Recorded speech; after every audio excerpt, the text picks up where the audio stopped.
Good morning. How is everybody today? Yeah. We're good because we're here. Yeah. It's like, this is such a beautiful place to come and just see the light in everybody's eyes and the love. It's our community. And I really appreciate that, and I hope you do too. Yeah. So, welcome to Unity of Bellingham, everybody here and online.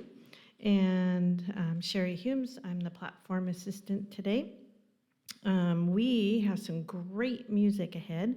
We have JP Falcon as our guest musician. And then we also have the dynamic duo of Cheryl and Kate. Yeah. And today we have Connie, our own licensed Unity teacher. Okay, so her talk today is on shifting consciousness. Gee, that's a great concept right now. In this moment, in this place, I remember who I am, letting fear and worry fall away from me. I open my eyes and see there is only love. There is only love. Love that heals, love that sets us free. There is only love. When I lose myself, when it seems I've lost my way, when I go inside and quiet my mind, I hear Spirit gently say, there is only love. There is only love. Love that heals, love that sets us free. There is only love. There is only love. There is only love. Love that heals, love that sets us free. There is only love.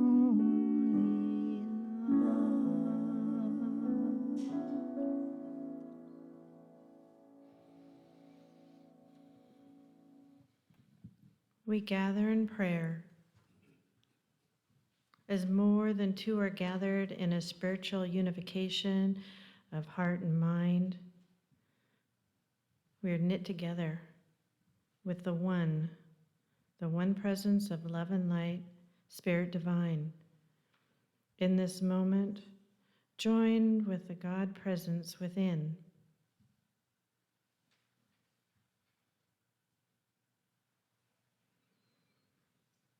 Choose peace in your heart. Peace in our community, peace in our state, peace in our country. Visualize peace. Peace for all around our beautiful planet. Hold that feeling, praying for peace and well-being for all. We are one great family traversing life. Let us lift as a unit of peace and love.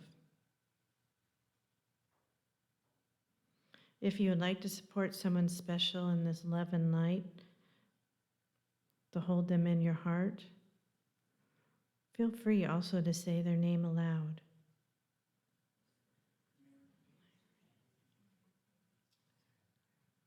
Spirit divine hears us each.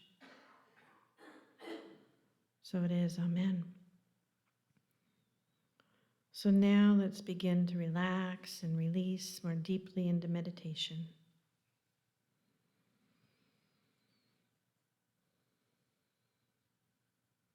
Focus on taking a deep breath in and slowly releasing.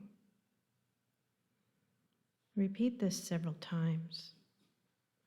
This type of breathing pattern signals your body that all is well.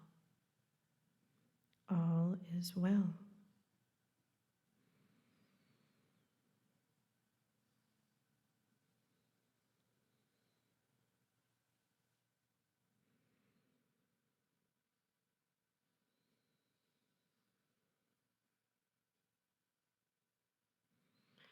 In this calm, all is well. Moments of ease and flow.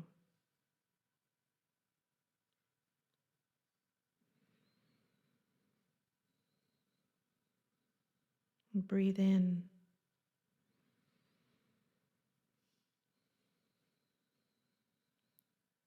Your inner natural state of being is calm, loving.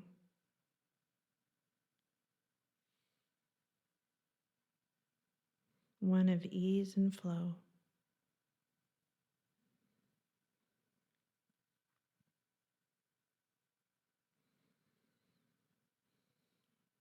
This essence within each of us of well-being and love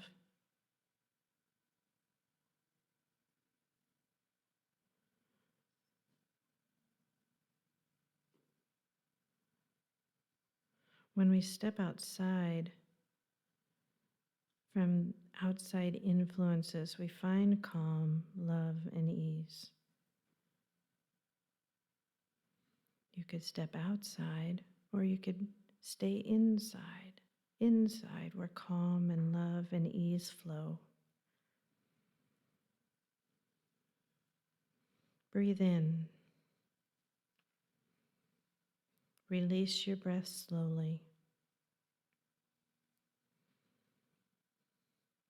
Imagine a glow of light above your midsection. It is warm. Perhaps it's soft yellow or has a golden hue. Let it expand. How do you feel?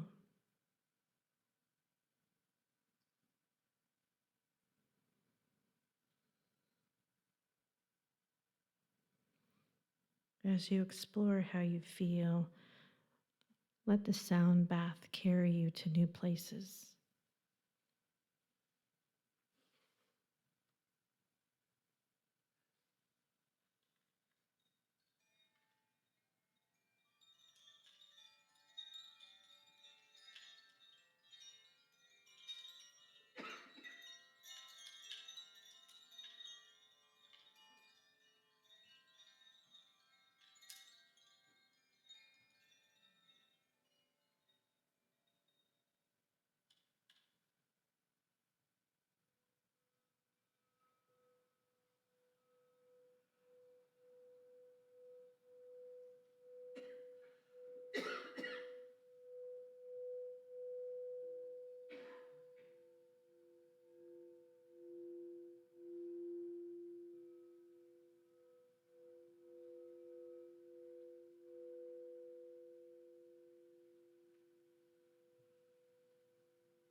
in that meditation, I couldn't help but think about some friends of mine just recently passed, you know, and it's not, it's not pity I feel or even so much loss. It's more of a gratefulness that I know so many people, you know, it hurts, but it's what I chose to do, is to be amongst you, to be with you. So I don't really have a song at this moment, but please,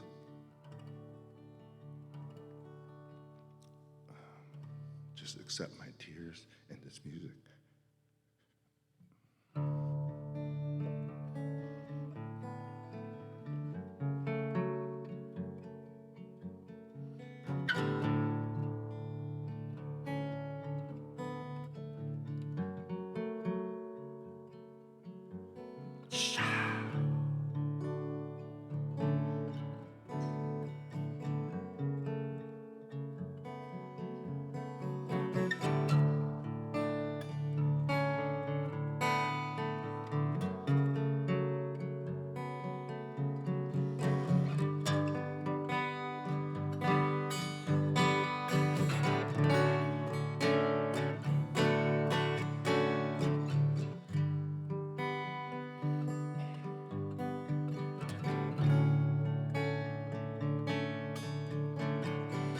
Lifting me up to the clouds, I go flying around your mind. I'm not away, I'm not falling away. I'm slowing my sound. I like the way you call out my name. It's calming me down. Lifting me up to the clouds, I go flying all the way round. I'm not falling away, or fading away. I'm floating with you.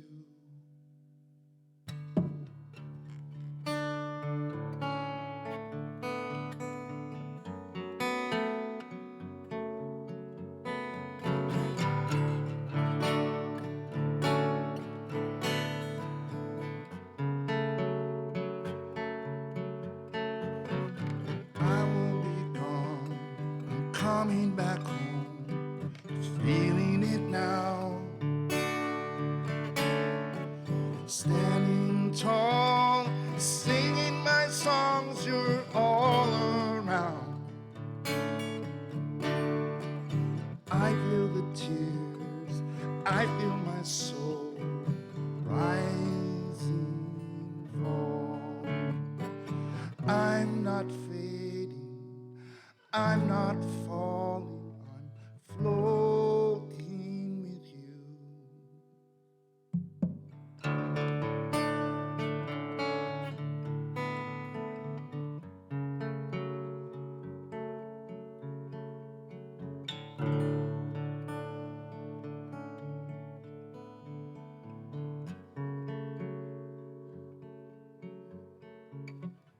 I'm not away, I'm not away, calling you now.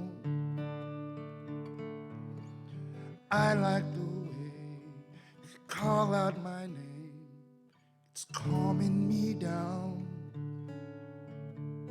I'm not fading away, I'm not going away, I'm floating with you.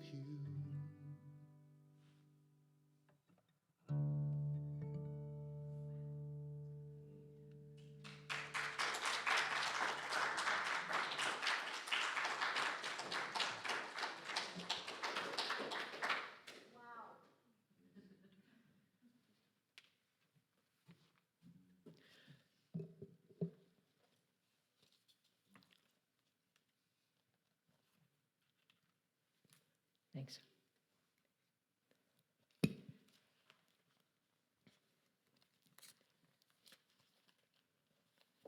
Get my age, you don't do anything without notes.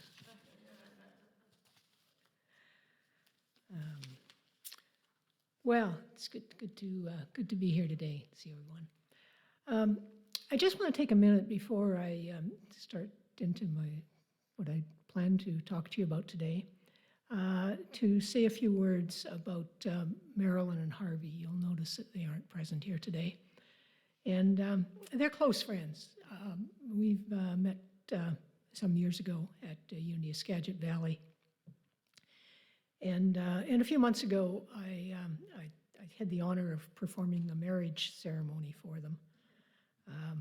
It was delightful, and particularly to see how happy they both were, and I'll never forget Marilyn's smile. But Marilyn last week had another stroke, and she's currently in the Christian Healthcare Center, 855 Aaron Drive in Linden.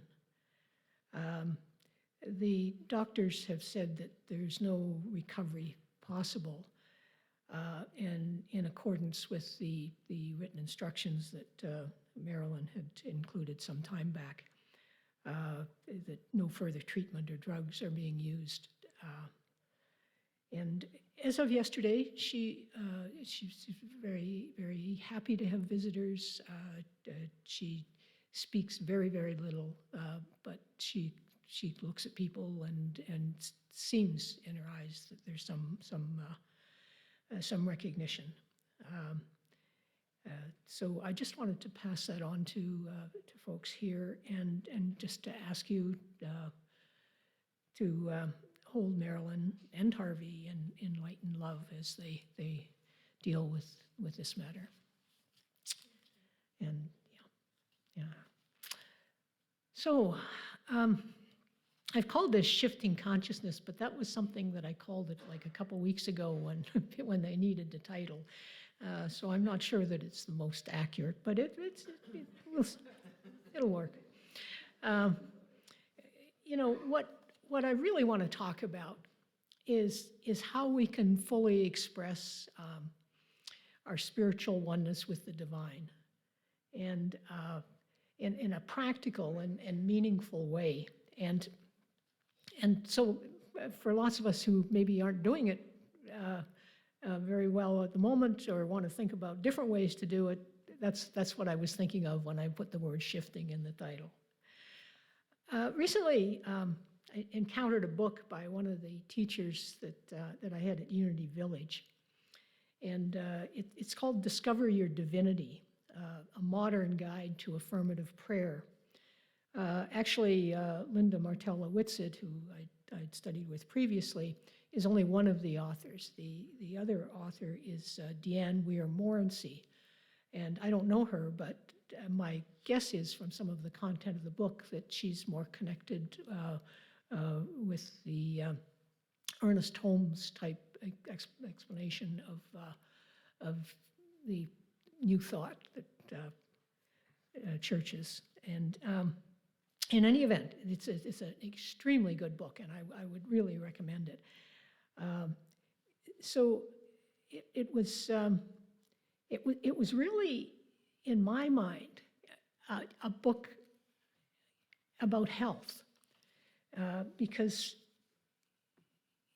in the early days of New Thought, the actual religion, there was a fellow.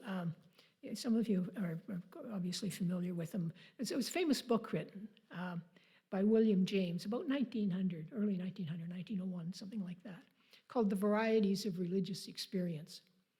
And it was the early days in New Thought, and he described it as the religion of healthy-mindedness.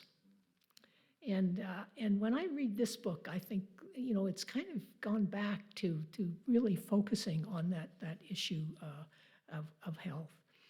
And health has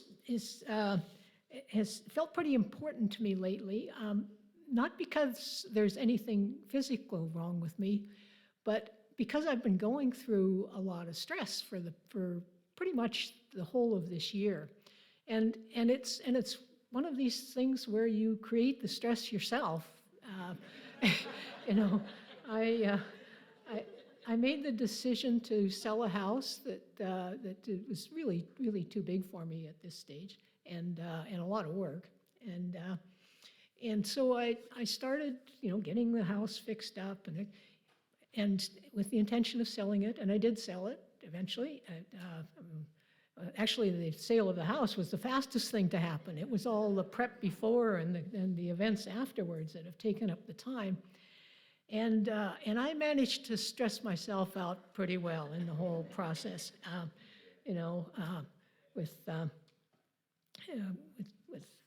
having warehouses of my things and not be able to find things, but all in all, it's good news. But I learned a few things about how I handle stress, and just in case I hadn't learned them, one of my Unity friends, who a lot of you know, Max Thompson, reminded me of it when she came down to help me for a couple of weeks, and because she's pretty blunt about saying, you're really, getting a lot more anxious about this, and maybe it's time to do some more spiritual work, yeah.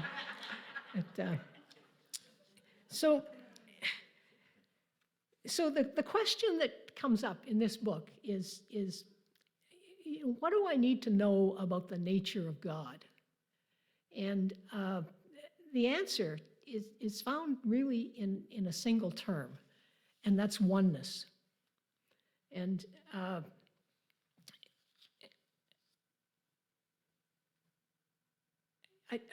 the essential of it is how we view God. And one of the problems that we've got is that there's a tendency to talk about God as if it's a person you're talking about instead of a principle. And probably Ernest Holmes was right on when he said, "Limitless resources of spirit are at our command. The power of the infinite is at our disposal." How does that happen? Affirmative prayer shifts us from duality to oneness. But instead, in times when we're very stressed and we're stressing ourselves, we sometimes relate to oneness as a concept, but not as a reality.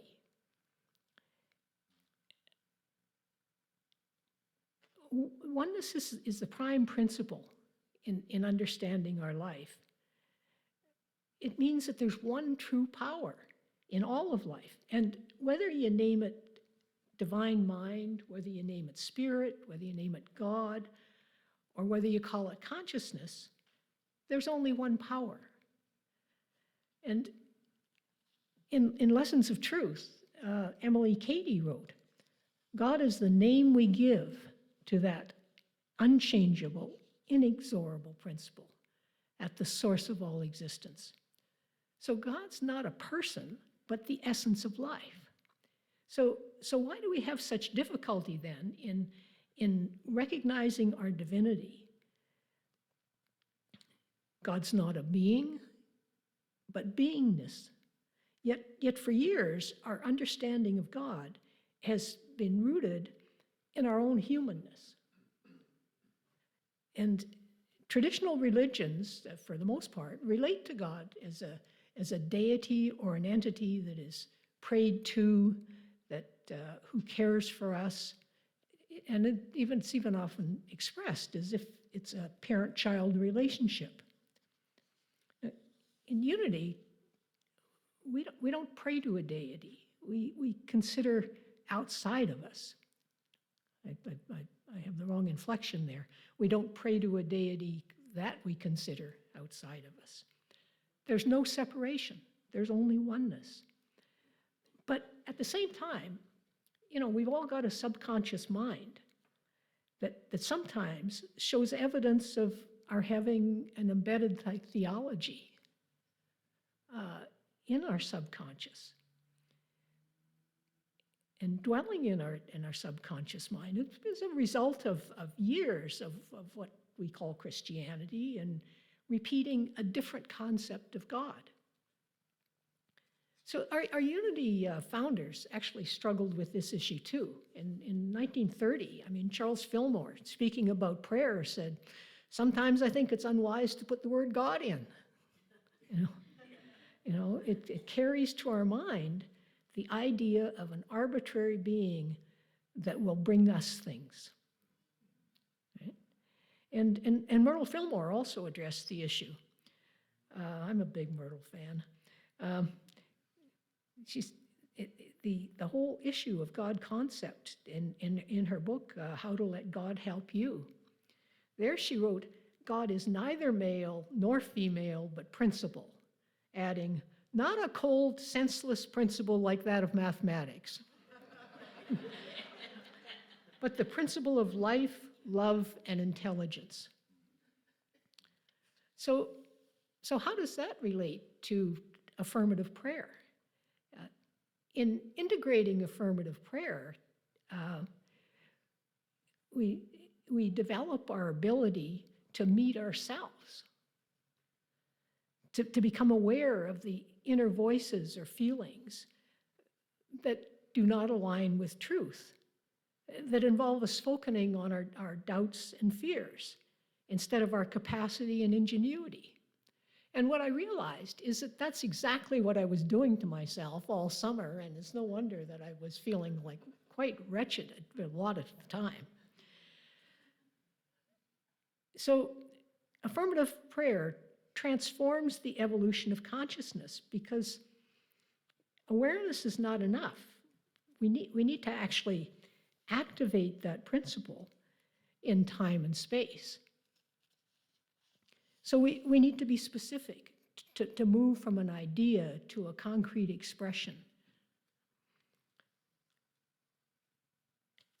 And within our doubts and fears, we find the seeds to our own healing when we can do that.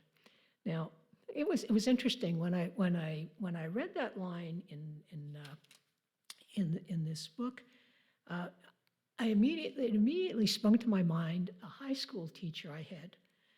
And she used to say to us, "Everyone must find within themselves the seeds of their own happiness." And I thought, wow, that's not bad for, 60, how many years ago, right? Too many years ago. But it really, really rang truth to me. So truth is where the power lies, and God is present as love, as abundance, and we have it as the I am. The truth is, that is the realization. I'm appreciating the harmonizing power of the universe, which strengthens connection and unites us. And knowing that there's only one life, one peace, and it's my life, and it's your life. Realizing that I can trust the love that I am, that I can be supported by love, that I can hold the thought of harmony clearly. And I appreciate that new understanding. So the stresses and strains of the past year, managing a house sale, finding a new home, and in retrospect, I could have made the process so much easier if I had made the time to see you more often here on Sunday and to practice the spiritual lessons that I've learned over the years. But instead of getting so focused on the task in front of you that you in fact make it much more difficult for yourself. So the other thing that's part of this way of looking at how we see the divine is the whole issue of 12 powers. Now, I have to admit to you that I was first came into Unity with a minister who was really old-fashioned, great teacher. But, you know, I learned all the things about 12 powers relative to the names and the individual and what did the names mean and so on and so forth, right? But each power, each principle that's described, I think in some ways it's more important to appreciate the aspect of the nature of God that we can recognize or relate to and identify as our own true nature in those 12 powers. So when I came to this conclusion, I thought, you know, really it's time that was taught a bit differently, you know, and you know, the impact of describing 12 powers in this way is to make them more relatable. And if it's relatable, then it's going to be useful to us. And I just pulled out 4 examples, you know. Faith, for example. What is it really? You know, yes, there's somebody that represents it, you know, that teaching in Unity. But really, it's about perception. It's about conviction. That's what our faith is. And wisdom, you know, wisdom is about our judgment, our discernment, our intuition. So maybe focusing on those terms to describe it is more helpful to us and can make it more real, and that makes it more useful, right? The power of power, that one always stopped people, right? You know, it's really about, can you concentrate? Do you have some self-mastery? Do you have an authority within your own mind? Because that will give you the access to the power. And the power of release, cleansing, renunciation, repentance. Those are the features of it. And the point here is to begin to see the 12 powers as, like God, useful principles. And we can learn to use them one at a time. With a useful God concept and a set of useful principles of powers, we can claim them as our own. And we can fulfill the prime principle of oneness by becoming more able to use the principles Unity teaches and demonstrating them in our own experience. And this is really the essential part of affirmative prayer. Recognizing God is and making the principle of God useful in your life. So that's the learning in this book. Like I say, I really recommend it. On this coming Thanksgiving weekend, I will take possession of a house that I've purchased in Canada. So I'll be able to move out of living in the RV. As it happens, my new home, when I cross the border at Peace Arch, my GPS tells me you're 8 minutes from the address. And the interesting thing is that it's roughly equal distance from there to Unity of Bellingham to the south, and Unity of Vancouver to the north. Unity of Vancouver being the original, excuse me, Unity Church that I attended and learned the things that have governed my life ever since. So on that note, I'm certainly not here to say goodbye today. But rather as French speakers do. We've got lots of French speakers up in Canada. Au revoir, and which doesn't mean till I see you again. It just means till the next time. Yeah. Well, I realized that maybe now that Connie's in Canada and she's still a member here, so we change our name to Unity of Bellingham International Spiritual Community. Thank you, Connie. Yeah. It was beautiful today. It was very moving for me. The whole service. Well, it's really fun. When I'm sitting here not having to think about a talk and I can just listen. Wow. Beautiful today. So a few important things. Today is our one day only Christmas craft fair, and it's pretty amazing. Right here in this room, and we'll be open for an hour, I guess, however long it takes. And so please stop by and see what's fabric arts and craft arts and ceramic arts and fiber arts and lots of great stuff back there and lots of good stuff. So stop by right after. And then it's interesting because it's funny, like, believe it or not, next week is the last week of November. And in some ways, when you think about it, sort of on a liturgical, if you will, calendar, not that we follow liturgy exactly, but after that's December, and it's Advent. And so an Advent means coming, what's coming. So in some ways, next week is sort of, we're wrapping up 2024, because then in December, we're thinking about what's coming next, what's coming in the next part. So it's going to be great next week. We sort of wrap up a lot of things. And then on December 1st, which is the first Sunday of Advent, right after service, what we're going to do is, so follow along here. It's a potluck, right? It's going to be a great potluck. December 1st, not next weekend, but the next weekend. And we have a potluck, and we're going to set out the food, grab your food, sit down, we'll have the tables, and then we'll close the kitchen. We'll all turn our attention, and JP is going to have a concert for us, a Christmas concert. Yeah.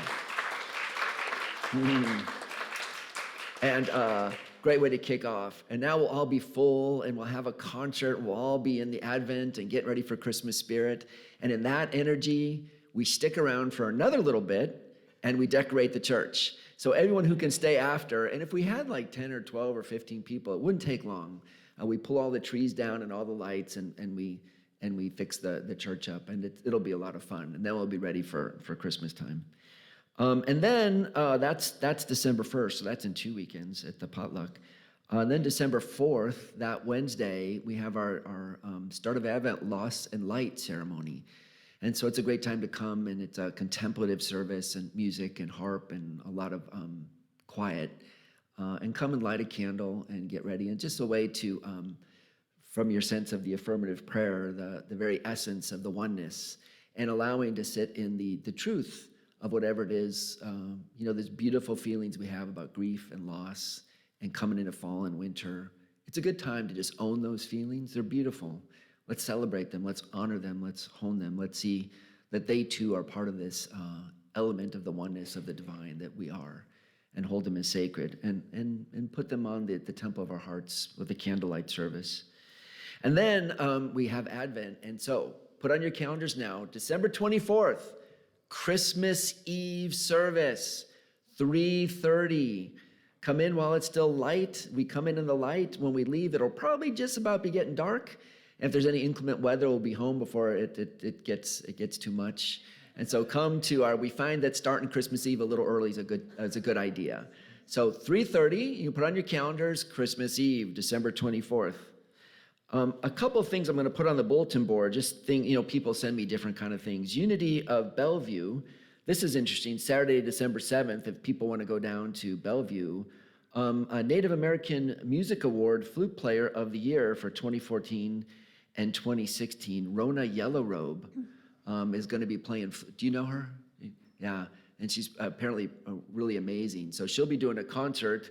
It's Saturday, December 7th, 7 to 8:30. If you want to make a trip down to Unity of Bellevue, I'll put this up on the bulletin board back there if you're interested.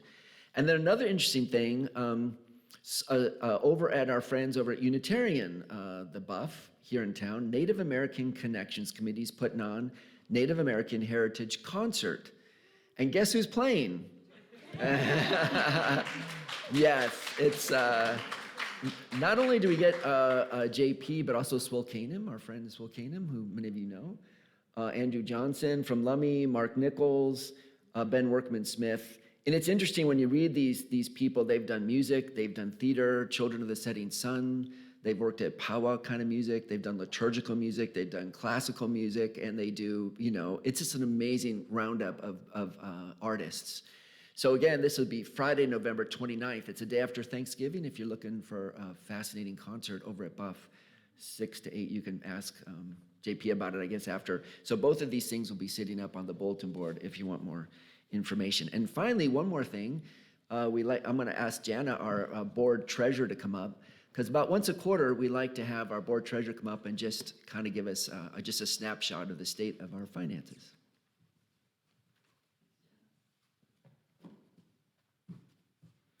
Good morning. I get to give you the 5-minute financial update. The Finance Committee meets once a month, every month, and we go over the finances. And I wanted to let you know, as of the end of October, we were in the negative 3,233, but the caveat to that is our mail service isn't the best right now, so we didn't receive the Coptic check. So their check wasn't included in our October finances. So if you include that, it's really 1,532, so good news, right? As our building continues to age, we are experiencing some interesting things happening. I walked in last week to Greg, who was muddy, and I was curious. And then I looked in Frank's office, and it was wet and moved around.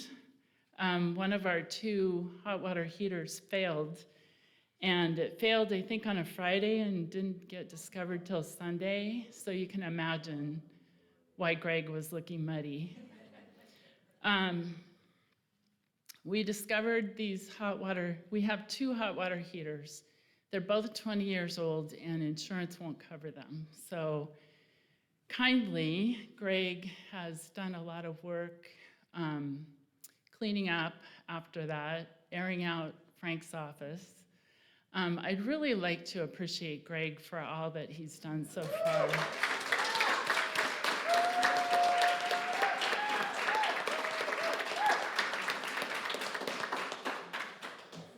You can send us your laundry bill. Another thing that has happened is our projector has gone out, so that's another thing that we'll be bringing to the board. And as we talk about these things, we talked about pledge cards again. And so we're going to be talking about that in December. And I want y'all to be thinking about what commitment you might be able to make to the church. I've been here for 36 years, and I know that y'all have held me up when I couldn't hold myself up, given me a smile, given me a hug. This is really my church home, and I don't want it to go away. And like my home, we have repairs that we need to do, hot water heaters that we need to buy. If you could just think about what pledge you might be able to make and give that to us, that helps us at the end of the year. It helps the board put a budget together so that we know what we're working with. So we really appreciate everything y'all do. The board and the finance team honor your commitment, and we are so grateful for all of you. Thank you so much.